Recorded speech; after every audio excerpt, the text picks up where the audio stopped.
فرمایا یا ایھا الناس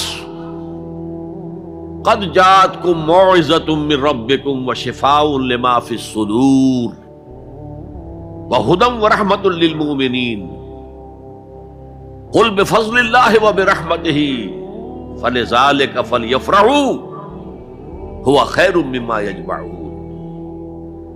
اے لوگو، تمہارے پاس آ گئی ہے نصیحت، موعظت تمہارے رب کی طرف سے۔ وہ صرف موعظت نہیں ہے، سینوں کے اندر جو روگ ہیں، جو امراض ہیں، ان کا علاج بھی ہے، شفا بھی ہے۔ شفاء لما فی الصدور۔ تیسرے درجے میں وہ ہدایت ہے، وہ بتاتی ہے کدھر جاؤ کدھر نہ جاؤ۔ جیسے آپ نے دیکھا ہوگا پہاڑی راستوں پر قدم قدم کے اوپر کوشن ہوتا ہے، یہاں سپیڈ کم کر لو ورنہ تم کو کسی کھائی میں جا گرو گے۔ تو یہ ہدایت کیا ہے؟ دیکھو ادھر مت جانا، ادھر جاؤ، اگر ادھر جاؤ گے تمہارا سارا معاملہ تلپٹ ہو جائے گا۔ یہ ہے ہدایت۔ اور جو چیز دنیا میں ہدایت ہے وہ آخرت میں رحمت ہے، ہدی ورحمۃ للمؤمنین۔ اب میں چاہتا ہوں ان چار الفاظ میں جو ربط ہے اسے سمجھیں۔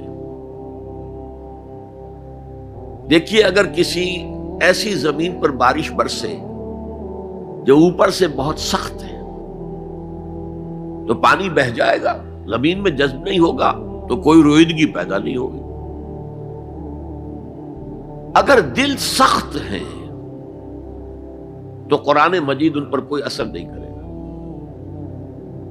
اس کے لیے سب سے پہلے موعظہ کی ضرورت ہے، وعظ کی ضرورت ہے، نصیحت کی ضرورت ہے، تاکہ دل نرم پڑ جائے۔ انسانی دل جب سخت ہوتے ہیں تو ان کی سختی چٹانوں سے زیادہ ہوتی ہے۔ سورہ بقرہ میں فرمایا ثم قست قلوبکم فہی کالحجارۃ او اشد قسوۃ۔ یہودیوں سے خطاب ہے، ثم قست قلوبکم من بعد ذلک فہی کالحجارۃ او اشد قسوۃ۔ اے بنی اسرائیل، تمہارے اس طرز عمل کے نتیجے میں تمہارے دل سخت ہو گئے اور اب وہ پتھروں سے زیادہ سخت ہے۔ لہذا سب سے پہلے ضرورت کیا ہے؟ دل کی زمین کو نرم کیا جائے، اس میں ہل چلایا جائے۔ یہ کام ہے موعظہ کا، وعظ کا، نصیحت کا۔ ہمارے معاشرے میں کسی زمانے میں وعظ کا بڑا رواج تھا،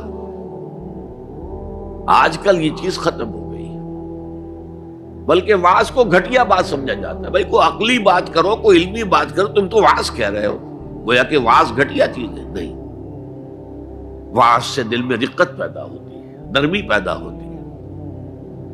تو قرآن مجید ہی سب سے بڑا موعظہ ہے۔ ہم نے بدقسمتی سے کیا کیا، جب وعظ کہے جاتے تھے تب بھی مثنوی مولانا روم سے، ضعیف احادیث سے، واعظ دستان زنو افسانہ بند، واعظ بڑے اونچے اونچے ہاتھ چلا کر اور افسانہ جو ہے بیان کر رہا ہے، لیکن اس کا حال کیا ہے؟ از خطیب و دیلمی گفتار اوست، با ضعیف و شاذ و مرسل کار اوست۔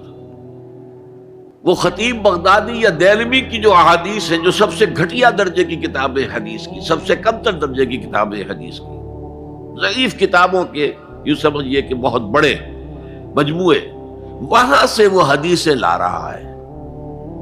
الضعیف و شاذ و مرسل کار ہو، ضعیف حدیث، شاذ حدیث، مرسل حدیث سے وہ بیان کر رہا ہے، قرآن سے اس کا کوئی تعلق۔ قرآن مجید سب سے بڑا واعظ ہے۔ یا ایھا الناس قد جاءتکم موعظۃ۔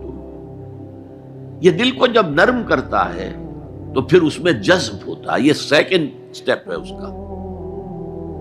اور جب دل میں جذب ہوگا تو دل کے اندر کی بیماریوں کو دور کر دے گا۔ دل کے اندر کی بیماریاں کون سی ہیں؟ تھرومبوسس نہیں، جائنا نہیں، وہ اور ہے۔